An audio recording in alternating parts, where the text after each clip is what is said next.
Hello à toi, bienvenue dans cette vidéo. Aujourd'hui, on voulait te parler du bouche à oreille. Et c'est important parce que peut-être qu'aujourd'hui, tu as déjà un bouche à oreille positif. Il y a des gens qui parlent de toi positivement, des gens qui sont venus te voir. Et c'est top. Donc bravo à toi si c'est le cas. Mais ça ne suffit pas. Et comment l'amplifier, c'est ce qu'on va voir dans cette vidéo. Comment faire ta force du bouche à oreille. Voilà. Donc Claudia, tu te présentes pour commencer? Donc Claudia Jaunet, société Acroweb, j'ai ma société depuis un peu plus de 10 ans. Et en fait, j'ai les entrepreneurs comme toi à être visibles sur le web en leur mettant en place des outils sans aucune connaissance technique, hyper simple à utiliser, et notamment avec les sites internet qui te rapportent des clients. Et toi, Cécile? Yes, et moi, je les aide à remplir leur site internet. Je vous aide à faire en fait toute votre communication, votre marketing, vos offres, comment parler de vous en fait de la manière la plus naturelle possible et faire en sorte que vous ayez des clients pour votre activité. Donc aujourd'hui on va parler du bouche à oreille. Peut-être que vous êtes coach, thérapeute, professionnel dans le bien-être et que vous aimeriez justement développer plus ça. Vous n'avez pas envie de vous transformer en une personne que vous n'êtes pas, vous n'avez pas envie de devenir un commercial aux dents longues ou un requin, ce que je comprends tout à fait.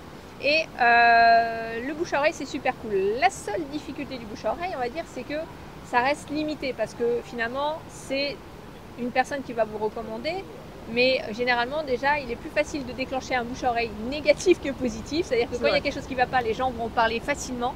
Par contre quand tout va bien, en général ils ne le font pas. Donc évidemment on peut demander des témoignages, je vous encourage tout le temps à le faire. Parce que c'est super important. Là on a tout, hein. On a la mer, l'hélicoptère, on a les crabes. Les crabes. Les crabes font pas de bruit. Non, mais bon, ils sont là. Mais ils sont là. Donc ça y est, l'hélicoptère est passé, donc on continue. Donc le bouche à oreille, ce qui est difficile, c'est que c'est pas forcément facilement contrôlable. Le bouche à oreille classique, on va dire. C'est-à-dire que même si vous demandez à la personne de vous recommander, elle va pas forcément le faire, même si elle est très contente, parce que les gens sont dans leur vie, dans leur voilà, dans leur quotidien et ils ne pensent pas forcément à faire ce que vous leur demandez, ou alors ils ont l'intention mais ils oublient, ils sont dérangés et puis ils passent à autre chose. Bref, c'est pas forcément évident. Donc on a besoin, pour amplifier ce bouche à oreille, de mettre en place quelque chose qui va le systématiser de manière beaucoup plus automatique et naturelle pour vous. Donc concrètement, comment on fait ça? Est-ce que ça vous intéresse de le savoir? Oui, moi ça m'intéresse en tout cas. Ça t'intéresse? Même si je sais un peu déjà. Alors, il y a plusieurs choses. Première chose que je voulais partager, c'est parler des histoires. Parce que depuis tout petit, on est conditionné façonné par être captivé par des histoires. Et ça, quand on est grand, c'est la même chose. Les choses que vous allez retenir, que ce soit dans cette vidéo, dans les vidéos précédentes qu'on a faites, eh bien, c'est souvent autour des histoires qu'on raconte. Si je vous parle de ce crabe qu'on a vu et qui est venu interrompre la vidéo avec ses petites papates là, il nous écoutait comme s'il était spectateur, bah vous allez peut-être retenir ça alors que je vous aurais parlé d'un outil ou d'une clé que vous n'aurez pas forcément retenu. Donc on est fait pour être captivé par les histoires, et donc plus vous allez raconter d'histoires dans votre communication, plus vous allez aider les gens. Et vous allez aussi retenir l'attention et finalement faire en sorte que les gens se souviennent de ce que vous faites. Donc quand vous parlez de vous et de votre activité, la première chose c'est évidemment de faire un gros travail d'introspection et de pouvoir traduire tout ça dans votre activité. Donc ça, nous on peut vous aider à le faire. Voilà, vous avez le lien d'ailleurs sous la vidéo. Le tout c'est de traduire ces histoires finalement en quelque chose d'imagé, comme si vous aviez une caméra sur l'épaule. Je vais vous donner un exemple. Si je vous dis j'avais peur de me montrer sur les réseaux sociaux, vous allez dire ok. Si je vous dis à chaque fois que je cliquais sur publier, j'avais l'impression de sauter nu dans une piscine municipale, qu'est-ce que vous allez retenir le plus? Ouais, non, c'est clair. Ouais, non, c'est la deuxième.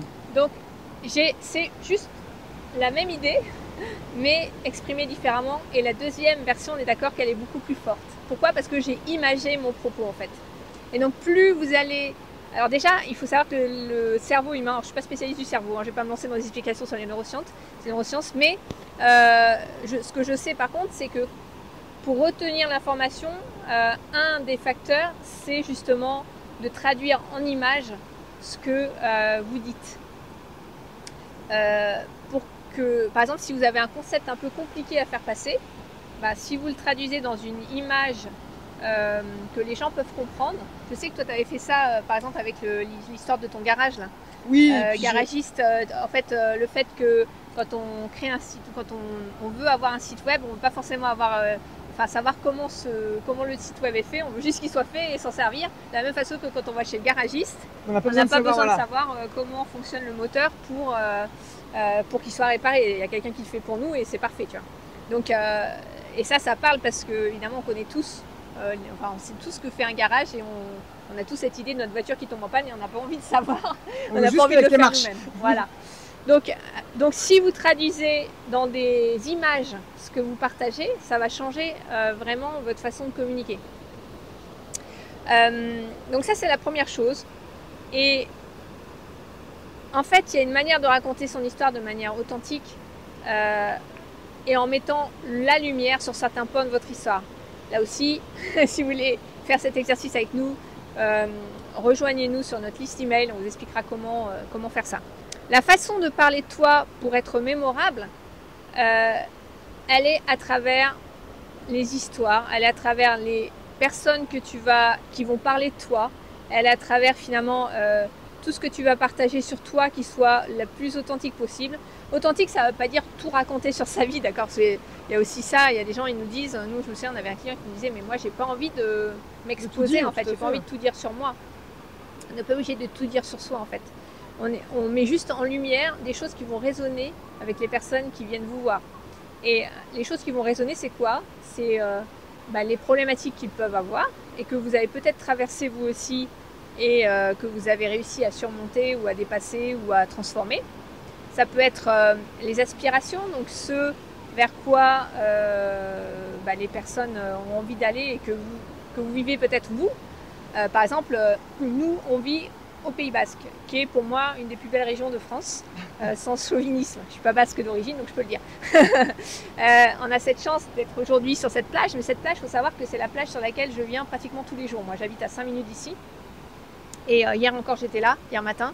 Je me baigne tout le temps ici. J'adore cette plage et c'est honnêtement une des plages les plus belles qu'on puisse avoir. Mais j'aurais jamais pu vivre ici si j'avais pas fait certaines actions qui m'ont amené finalement à avoir cette liberté de vivre là. Si j'avais pas été à mon compte, si j'avais pas développé mon activité de coaching et même j'aurais jamais pu avoir le temps d'aller me baigner comme je l'ai si j'avais pas justement mis en place un système et des choses pour avoir du temps justement à consacrer à mes loisirs, à ma famille, à ma fille avec qui on passe du temps quand elle vient, etc.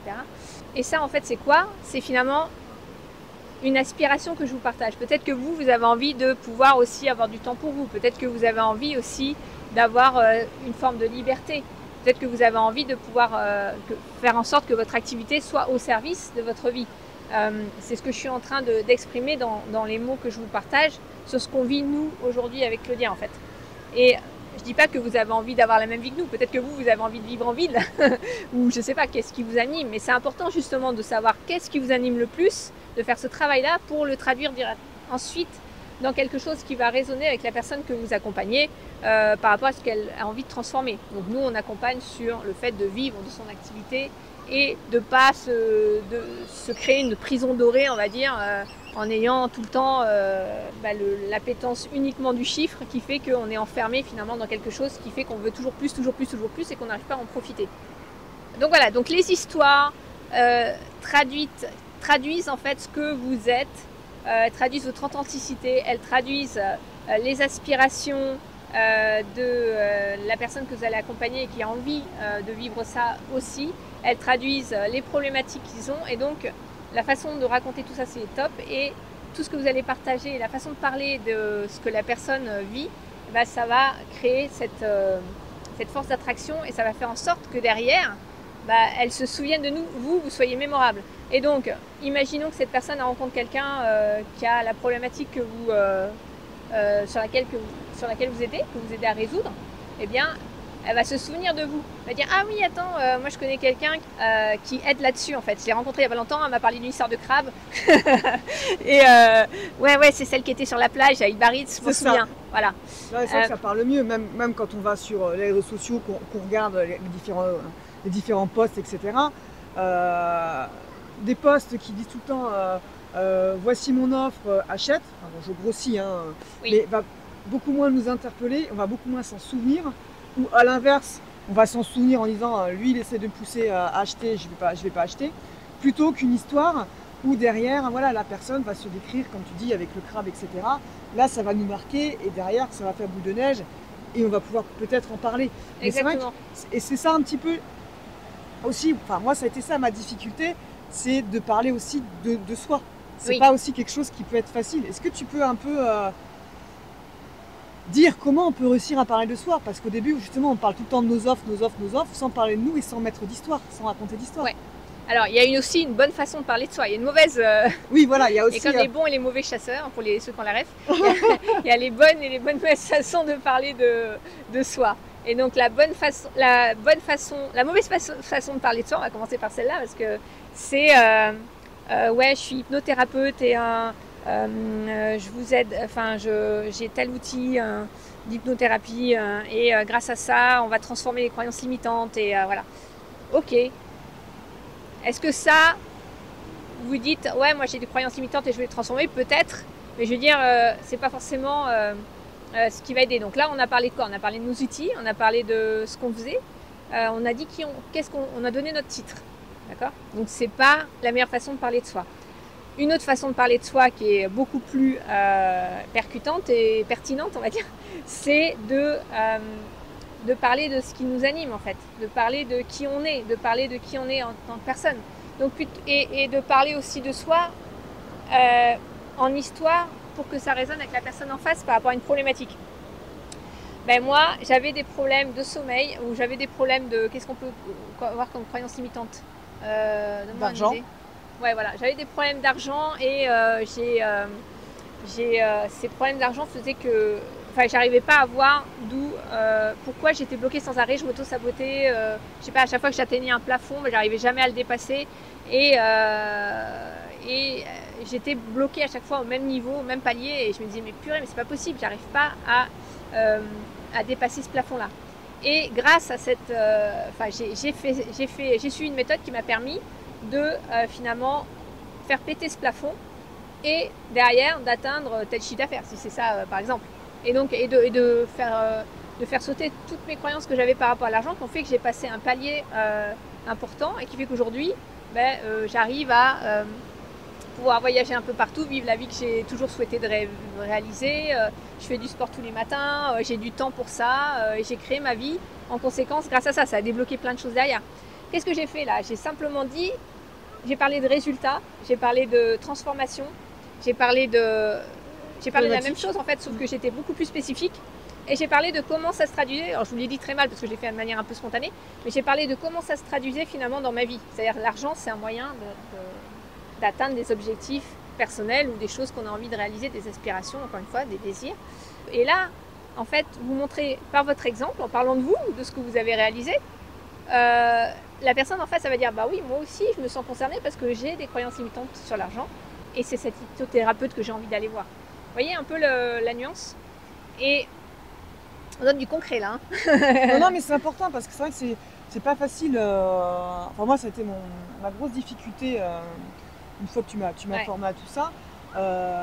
Concrètement, comment je passe à l'acte en termes de communication. Et c'est vrai que, alors on va pas se mentir, hein, quand c'est nouveau, il faut un petit peu un laps de temps. Aujourd'hui, c'est beaucoup plus facile pour créer des posts, pour communiquer là-dessus. Mais par contre, maintenant que je le fais, quand j'ai regardé un peu mes statistiques, notamment sur mes posts LinkedIn, les posts qui m'ont rapporté le plus de vues, c'est des posts où j'ai réellement parlé de moi. Que ce soit ma fameuse chute de vélo ou tu t'es fait poursuivre par les oies. Voilà, je me suis fait poursuivre par les oies et je suis tombée. J'en ai fait un post. C'est Cécile qui me dit il faut que tu fasses un post. Et en effet, ce post, il a fonctionné. Ou alors mon périple sur Compostelle. Et c'est vrai que quand je regarde les stats, et moi-même quand je vais regarder les autres posts, ou quand on me parle, quand quelqu'un me parle dans des réseaux d'entrepreneurs d'un tel ou d'un tel, ce qu'on retient, ce sont les histoires. Et c'est pas lui il fait ça, il a tel titre, il a telle offre, va le voir. Ça crée une connexion humaine en fait. Oui, je pense que c'est l'humain qu'il faut comprendre, c'est le côté connexion humaine qui est importante et c'est ce qui fait que la personne elle va raisonner. Si la personne elle se sent en empathie, si vous provoquez finalement des émotions chez la personne en face, quelle que soit l'émotion, ça peut être des émotions qui sont dites positives ou négatives, c'est-à-dire des émotions qui enquiquine l'autre ou au contraire qui le rend joyeux ou qui lui donne de l'empathie ou qui provoque quelque chose chez lui qui va résonner dans sa vie, dans sa propre vie, bah, c'est gagné en fait. Le bouche à oreille, il peut se déclencher de manière plus systématique déjà en faisant ça. Mais c'est pas la seule chose. on a des choses à vous partager par rapport à ça qui sont aussi des choses à mettre en place. Donc ça c'est le côté histoire, c'est le côté connexion humaine qui est super important. Deuxième chose à intégrer, vous le savez aujourd'hui on vit dans un monde où si on n'est pas sur internet, si t'es pas sur internet, t'as pas de business. C'est ça. En gros en ce moment j'accompagne une personne qui avait pas de présence en ligne et cette personne elle est incroyable, elle fait des trucs géniaux. Et elle fonctionnait jusqu'à présent qu'avec le bouche-oreille classique, on va dire. Mais elle avait pratiquement pas de présence, enfin pratiquement rien. Donc là, on est en train de mettre en place tout ça. Juste par rapport à ça, aujourd'hui, tu as besoin d'avoir un système finalement pour que les gens te voient et pour que les gens viennent à toi. Donc ça repousse sur quoi le système? C'est assez simple finalement. Il faut que tu aies une offre, donc ça en général tu l'as, tu vois. Elle est plus ou moins bonne, plus ou moins avec une promesse qui est attractive, donc ça aussi on peut le travailler ensemble, mais tu as une offre. Bon, l'offre c'est quand même le cœur, si l'offre est mauvaise, honnêtement tu pourras faire tout ce que tu veux autour, tu ne vendras pas. Voilà, on ne peut pas compenser une mauvaise offre par un bon argumentaire, ça n'existe pas. Ou alors il faut être sacrément bon commercial et après tu vas avoir des gens qui regrettent de t'avoir rejoint. C'est autre chose, ouais. Donc une bonne offre. Ensuite, tu as besoin de quoi? Tu as besoin de gens qui voient cette offre. Donc pour ça, il faut avoir une sorte de visibilité. Et visibilité, ça ne veut pas dire d'avoir 10 milliards de vues sur les réseaux, d'accord? C'est pas être influenceur pour vendre un produit. C'est avoir des gens qui soient qualifiés par rapport aux problématiques sur lesquelles tu accompagnes et aux différentes choses sur lesquelles tu peux les aider.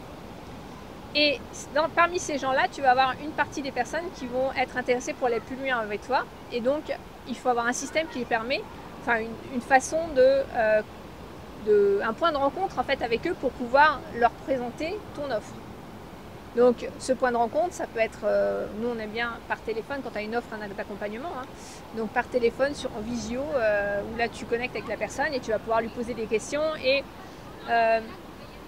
voir ce dont elle a besoin et en quoi tu peux l'aider et lui proposer ton accompagnement. Ça peut être sur les réseaux directement en message pour avoir une première forme de connexion. Mais en tout cas, tu as besoin de cet engagement-là où une personne, mettre un système comme nous, on l'aime bien le faire et qui est super important, c'est de mettre en place un cadeau gratuit que la personne va télécharger qui répond déjà à une première problématique qu'elle a. Et derrière, tu vas pouvoir créer la relation, tu vas pouvoir créer la confiance en envoyant un certain nombre d'emails qui va faire que derrière, tu vas pouvoir lui présenter ton offre.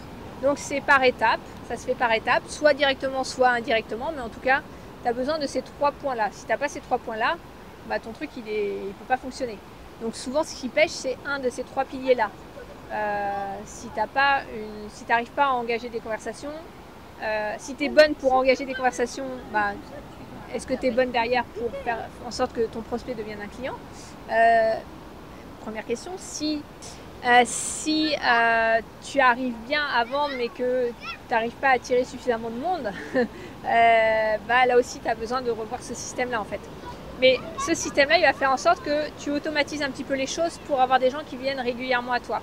Et une fois que c'est en place, en fait, ça va te permettre d'avoir voilà, des gens qui s'intéressent à ce que tu fais et qui viennent te voir naturellement. Et tu vas amplifier ce bouche à oreille-là parce que tu es dans cette optique de parler de toi de la bonne façon, connecter à travers leurs problèmes et les aspirations et finalement engager la conversation avec eux pour qu'ils aillent plus loin et ou faire en sorte qu'ils viennent vers toi engager la conversation. Tu te crées une audience en fait. Tu te crées une audience qualifiée, c'est-à-dire une audience de personnes qui a besoin de toi, de tes services. Et cette présence en ligne, elle est indispensable et il faut la faire de la même façon. Tu peux aussi poster dans le vide et il ne se passe pas grand-chose. Le but, c'est pas d'avoir des abonnés pour des abonnés, on s'en fiche en fait. Hein. Donc voilà, ça se construit, ça c'est un peu stratégique, mais une fois que tu as tout ça, ces ingrédients, tu n'as plus besoin de te transformer en qui tu n'es pas finalement pour déclencher ce bouche à oreille. Au contraire, tu vas avoir, ça c'est le bouche à oreille 2.0 on va dire, c'est la façon de déclencher de manière beaucoup plus importante le bouche à oreille, c'est-à-dire tu prends l'effet de levier des réseaux sociaux, de YouTube éventuellement, des articles que tu peux écrire pour ton site internet, et même de la façon dont tu construis ton site internet. Pour ça, tu vas voir Claudia, pour optimiser en fait ta présence en ligne et pour faire en sorte que tu sois visible et que les gens viennent à toi naturellement. Voilà un petit peu ce que je voulais partager, ce que je voulais partager. Ouais, c'est vrai que on peut vite se perdre en fait sur le web avec les différentes techniques qui existent, etc. Et penser que, comme tu l'as dit, hein, des fois on poste dans le vide, hein, Ouais. et penser qu'en fait ça ne sert à rien. Mais Ouais. c'est surtout qu'il y a une stratégie à mettre en place pour que ce soit efficace. C'est surtout ça. Ouais. C'est la méthode qu'on va utiliser, les personnes qu'on va viser. Donc derrière l'importance d'une offre ciblée avec une problématique bien décrite aussi, quoi. Ouais. Et c'est tout ça qu'on va mettre en place qui va en fait booster votre bouche à oreille. Ça va être démultiplié en mettant en place aussi ça sur le web. Ouais. Alors on organise un challenge, un défi sur quelques jours pour mettre en place justement des actions qui vont vous permettre de déclencher ce bouche à oreille de manière naturelle. Pour vous inscrire à ce challenge qui est offert, il vous suffit de cliquer sur le lien sous cette vidéo et on sera ravis de vous retrouver en direct. On va passer à l'action dans ce challenge. On va pas rester sur la théorie, on va être sur quelque chose de très concret. Donc je vous recommande de participer. C'est gratuit en plus et c'est beaucoup plus simple quand on est entouré en fait des bonnes personnes pour pouvoir passer à l'action ensemble en fait. Parce que souvent on est seul dans son coin et on a du mal à mettre en place ces choses. On ne sait pas comment faire, on ne peut pas poser ces questions, on est tout seul. Même quand on a une méthode parfois, c'est difficile à appliquer si on n'a pas le feedback finalement pour savoir comment faire. Donc là on vous propose de nous rejoindre. On va vous aider à passer à l'action. On va être là pour répondre à vos questions en direct sur 4 jours et on a hâte de vous retrouver pour ce challenge. Donc le lien il est en dessous. Si vous avez des questions aussi, je vous invite à les poser sous cette vidéo. On vous répondra avec plaisir. C'est toujours un plaisir de pouvoir échanger avec vous, de pouvoir faire ce qu'on sait faire le mieux en fait avec vous. Et on vous dit à très vite pour la prochaine vidéo. Bye. Merci, bye. ciao.